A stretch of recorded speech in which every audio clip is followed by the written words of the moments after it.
জান্নাতের তলদেশ থেকে একটা মৃদু বাতাস বহিতে থাকে। এই বাতাসটা সমস্ত বেহেশতে কি সুগন্ধ। এখন তো আমরা আতর সেন্ট কিনে ব্যবহার করি, ওই সময় আপনার কিনতে হবে না, ওই আজকেই আপনার ওইগুলি কিনা হইতেছে। আল্লাহু আকবার বলো।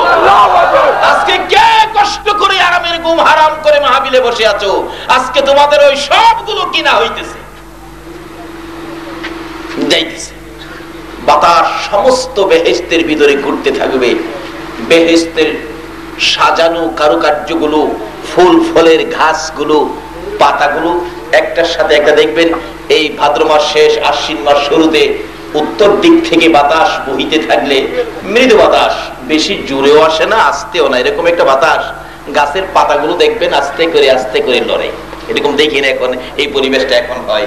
এই বাতাস করে নড়তে থাকবে পাতাগুলো, ফুল ফলগুলো, বেহেশতের সাজানো কাচের জিনিসের কারুকার্যগুলো একটার সাথে একটা বাড়ি খাইলে কন কন টন টন শব্দ হবে। বেহেশতের ভিতর শব্দ হইলেই জান্নাতি হুরিরা ওই জান্নাতি তাঁবুর মধ্যে ঘুমিয়ে আছেন, তারা আওয়াজ শুনে ঘুম থেকে উঠবে, ওইটা বলবে, ও রেদওয়ান, কিসের আওয়াজ শোনা যায়?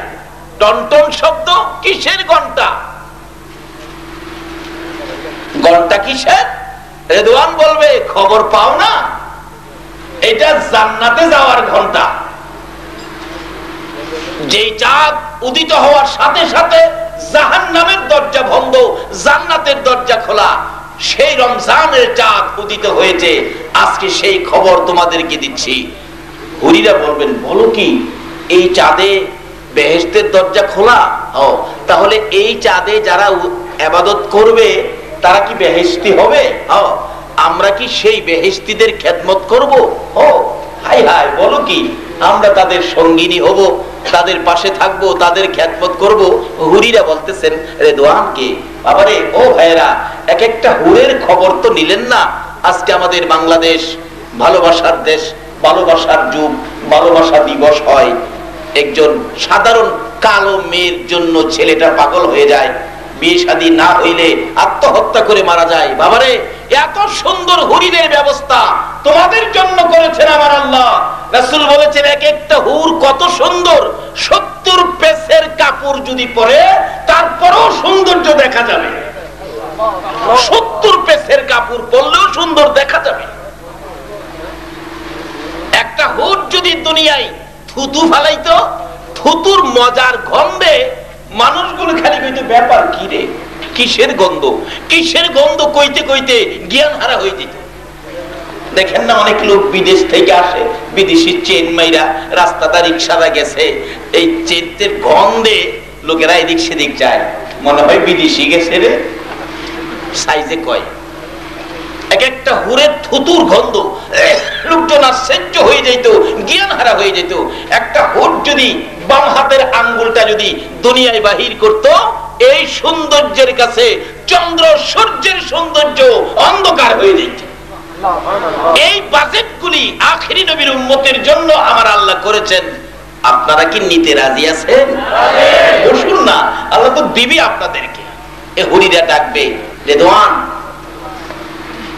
এই লোকগুলি কারা, আমরা দেখাইবা? ওই বেহেশতের দরজায় দাঁড়ায়া রেদওয়ান আঙ্গুল ইশারা করে দেখাইতেছে। বিকাল বেলা দেখায়, ওই যে দেখো, সারাদিন রোজা রাইখা ঠোঁটগুলি শুকিয়ে গেছে, শরীরটা দুর্বল হয়ে গেছে, ঠিক মতো হাঁটতে পারতেছে না। ওই যে দেখো, ওই যে কালো পাঞ্জাবি, লাল শার্ট, ওই যে সাদা জামা, এই যে তারাই তোমাদের সঙ্গিনী হবে, তোমরা তাদের খেদমত করবে, দেখাইতেছে। আর হুরিরা আপনাদের দিকে তাকিয়ে রাখতেছে, আল্লাহ গো, কবে তাদের সাথে আমাদের দেখা হবে, সাক্ষাৎ হবে, কবে তাদের খেদমত আমরা করব। তারা পাগল পাগল হয়ে যাবে। এই রমজান মাসে এই দরজাগুলো খুলে দিয়ে এই অনুষ্ঠানগুলি আনুষ্ঠানিকভাবে হইতেছে শুধুমাত্র কার জন্য? যারা রমজানের সাথে সম্পর্ক করেছে। কোরআন শরীফে আল্লাহ আরো বলেছেন, ফাদখুলি ফি ইবাদি ওয়াদখুলি জান্নাতি, তোমরা আমাকে ইবাদত দাও, আমি তোমাদের জান্নাত দেব। কি ইবাদত দিবেন?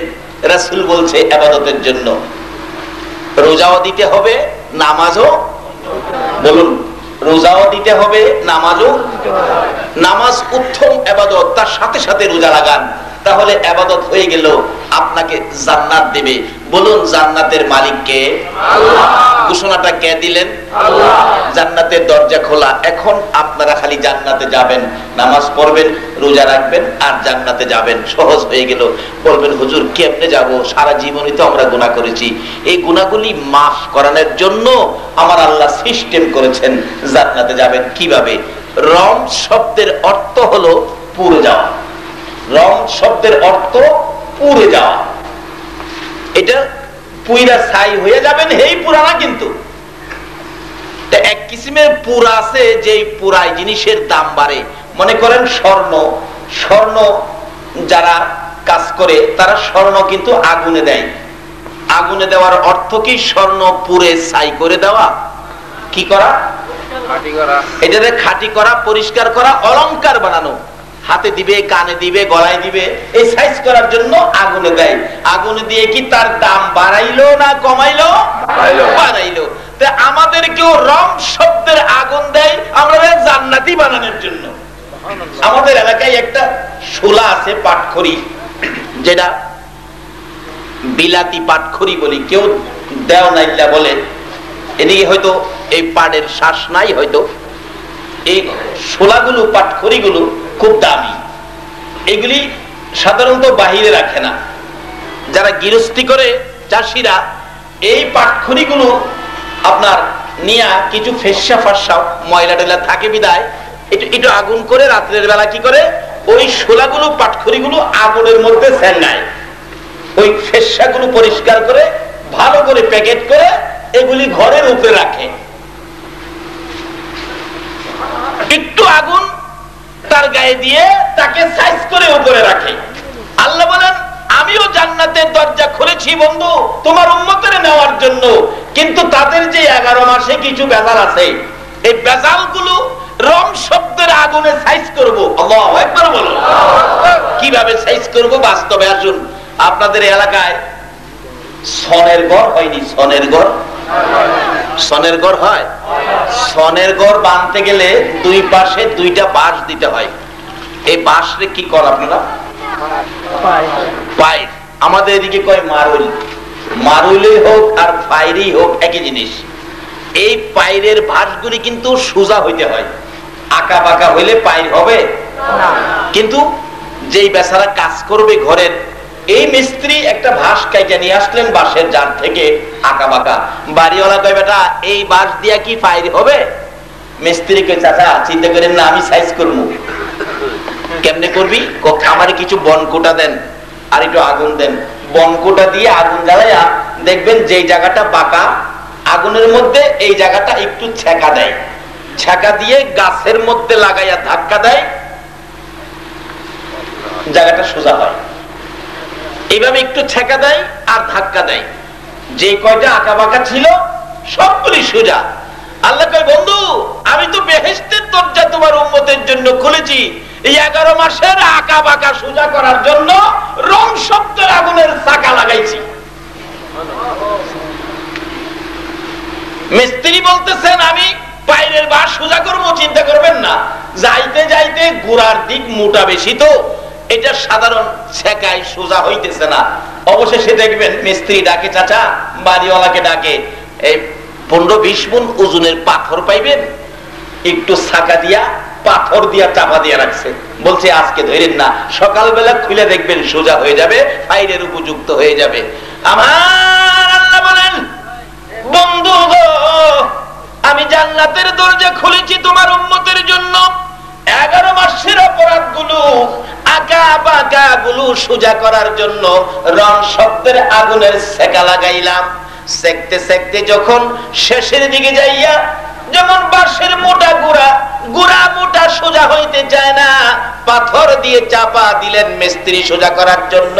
বন্ধু গো আমিও তোমার উম্মতের 11 মাসের আঁকা বাঁকা সোজা করার জন্য রং শব্দের আগুনের সেকা লাগাইলাম। এই সেকায় যদি সোজা না হয়, দুনিয়ায় পাথরের চাপায় আমি আল্লাহ দিব না, আমি 20 রাকাত তারাবি নামাজের চাপা মাইরা দিলাম। 20 রাকাত নামাজের তারাবি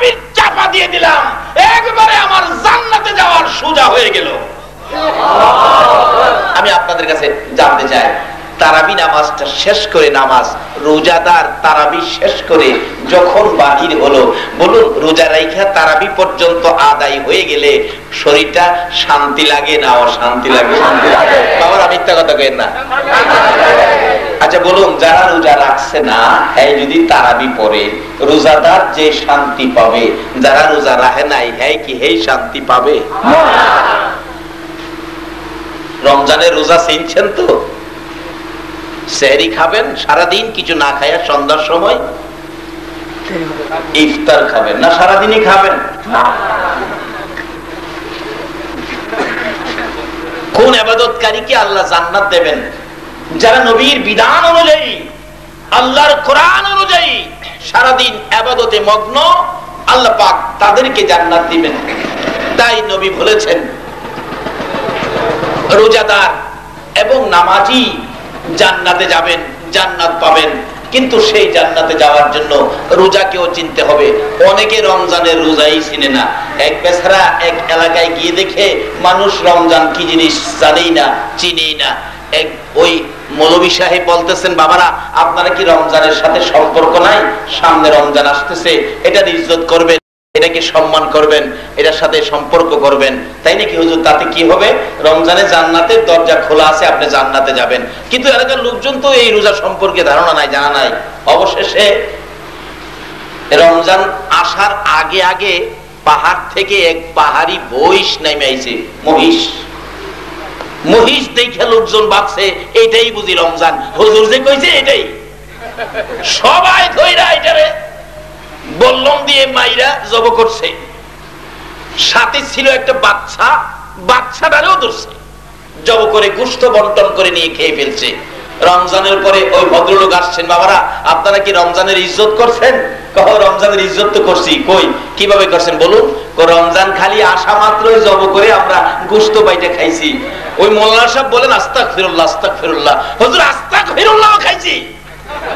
এরা ভাবছে বড়টা রমজান, বাচ্চাটা বুঝি আস্তাগফিরুল্লাহ।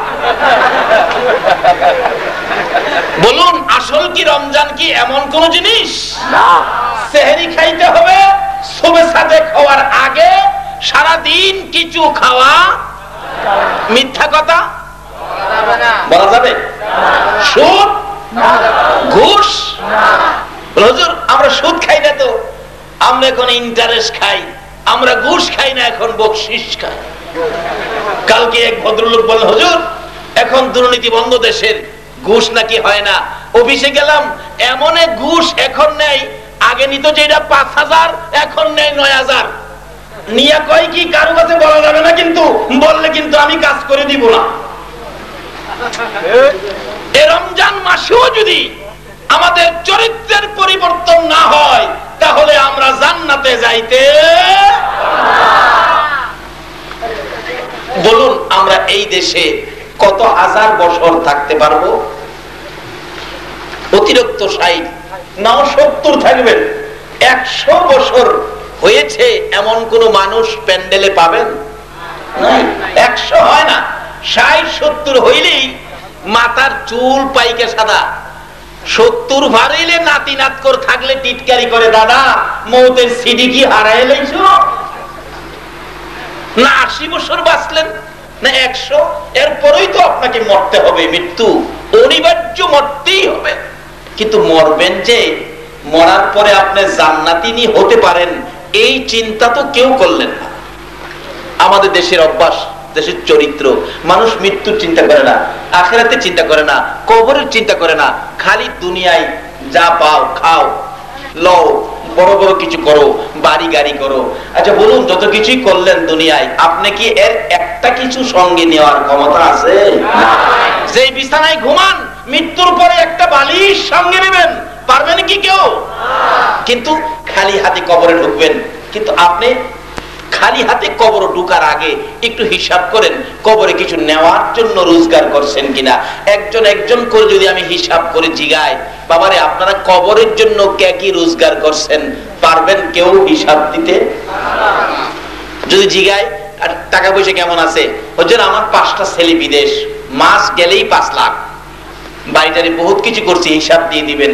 ব্যবসা বাণিজ্য কেমন, এই বছর ব্যবসা কম হয়েছে, গতবার ভালো হয়েছিল, হিসাব কিতাব দিয়ে দিবেন।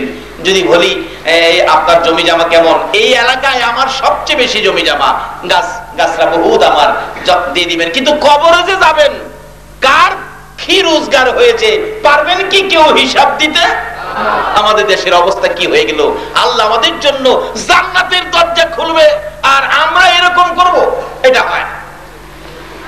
আখিরি নবীর উম্মত বিদায় জান্নাতের দরজা খুলে দিয়ে রাখলেন, কিন্তু আমাদের হিসাব কিতাবে আমরা জান্নাত পাওয়ার উপযুক্ত হইতে পারলাম না। আপনারা জান্নাত পাবেন, জান্নাতে যাবেন, তাহলে একটু হিসাব করুন কি কাজ করেছেন। এখন হিসাব নাই।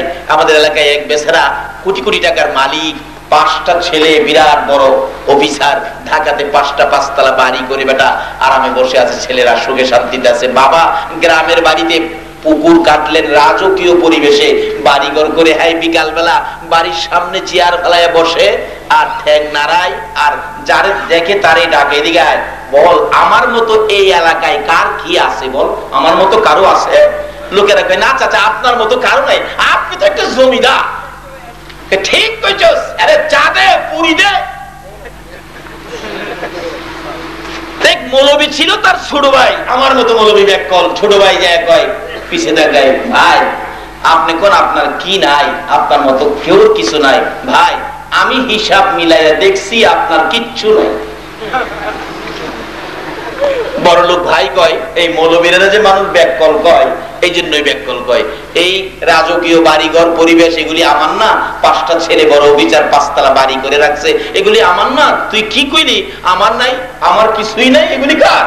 মৌলবী কয় আপনার কিচ্ছু নাই, আপনার একবারে কিচ্ছু নাই, খালি ভাব। এর লেগে মানুষ মৌলবীরা ব্যাককল কয়, মৌলবী বলে ব্যাককল। একজন নাইবে নবী আলেম রাস্তা দিয়ে হাইটা গেলে 40 দিনের জন্য কবরের আযাব বন্ধ হয়ে যায়। মৌলবী কয় আচ্ছা সুযোগ পাইলে বাইরে বুঝামু বাইরে কি আছে।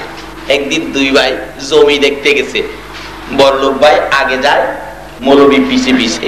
জমি দেখতে গিয়া হঠাৎ বলতেছেন, মৌলবী সাহেব ভাই আপনি তো বড় ভাই, অনেক কিছু আছে, আমি আপনার একটা কথা বলবো, কথাটা শুনবেন। কি কথা? আপনি ক্ষেতের আইলের মধ্যে শুয়ে যাইবেন, আমি চাদরটা ঘুইরা আপনার পাশে বৈশা কাঁদবো। মানুষে জিজ্ঞেস করলে আমি বলবো আমার বড় ভাইকে সাপে কাইটা মাইরা লাইছে, কিন্তু আপনি আমি না কওয়া পর্যন্ত, টাক না দেওয়া পর্যন্ত উঠতে পারবেন না।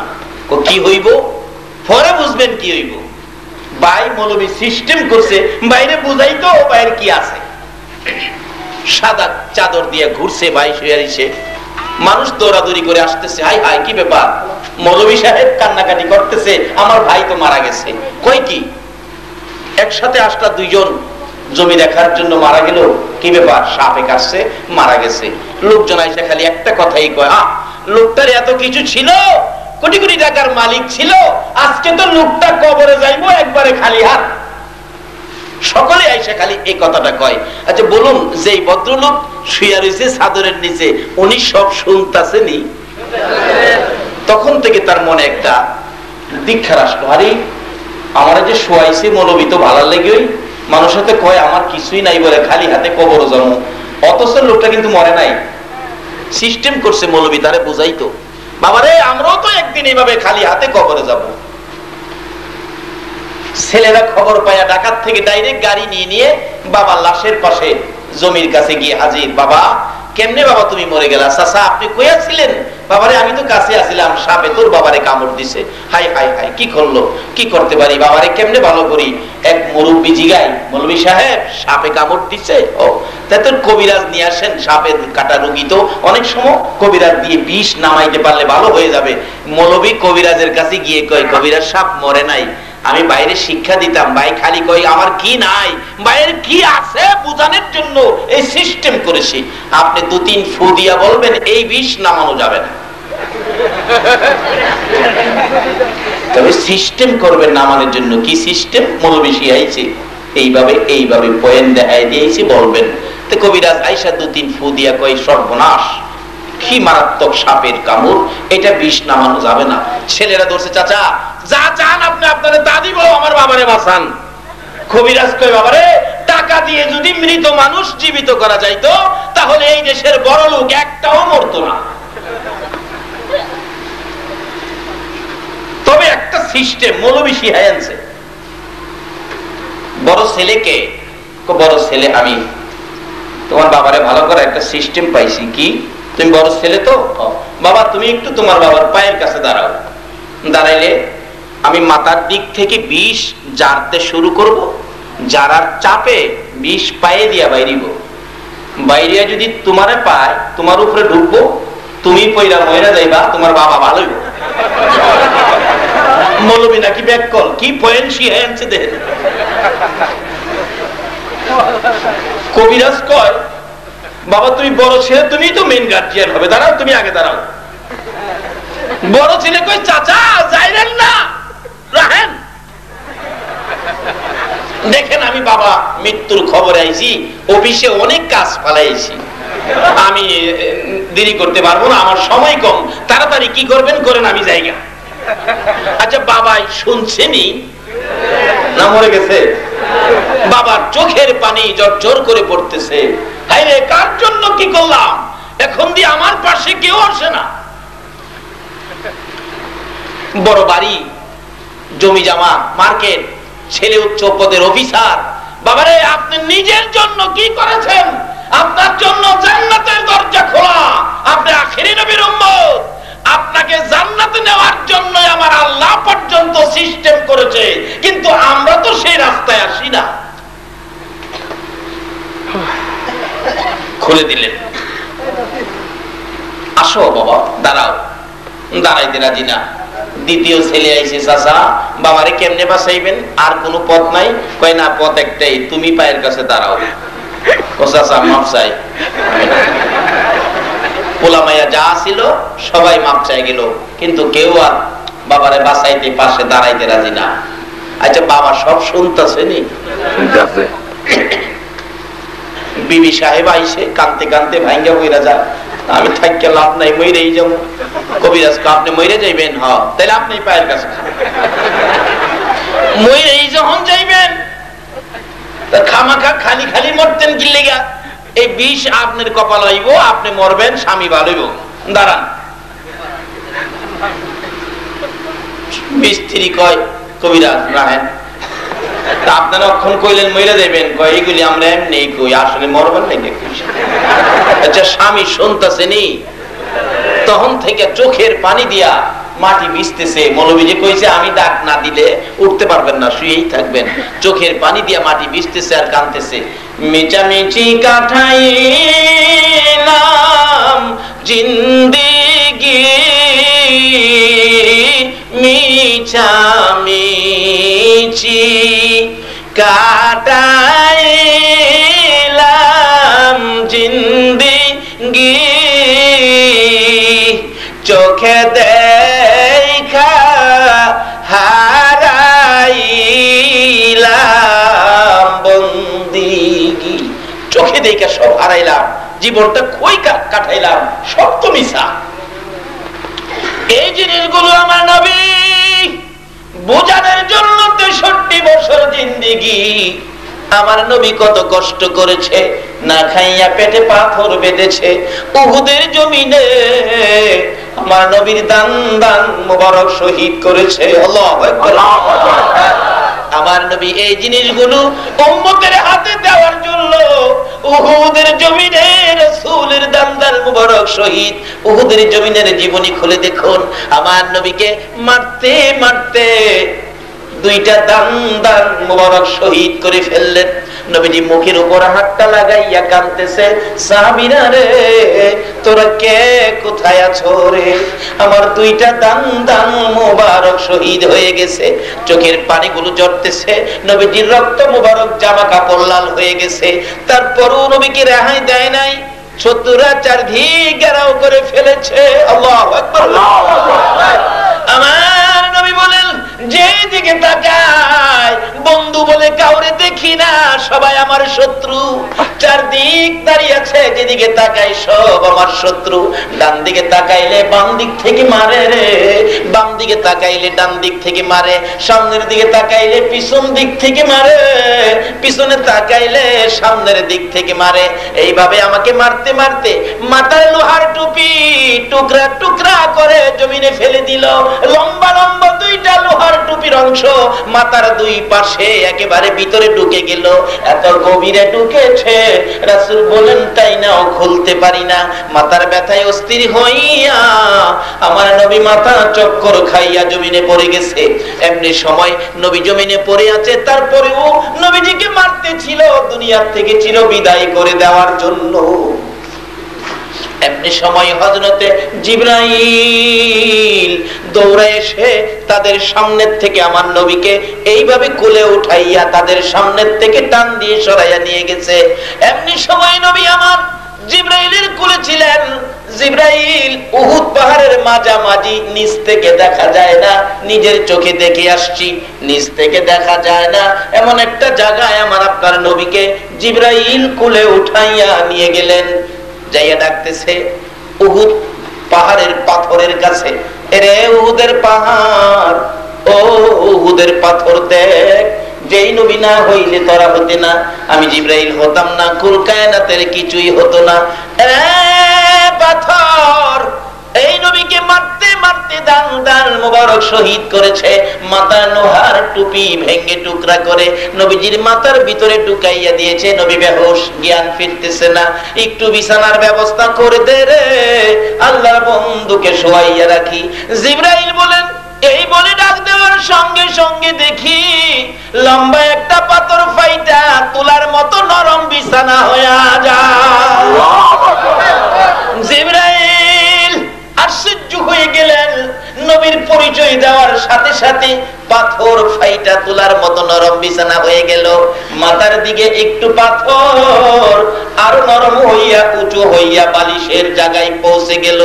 নবীজিকে বিছানার মধ্যে শোয়াইয়া জিবরাইল মাথার পাশে বসে ডাকতেছে, হুজুর আল্লাহর নবী গো, জ্ঞান ফিরতেছে না আপনার।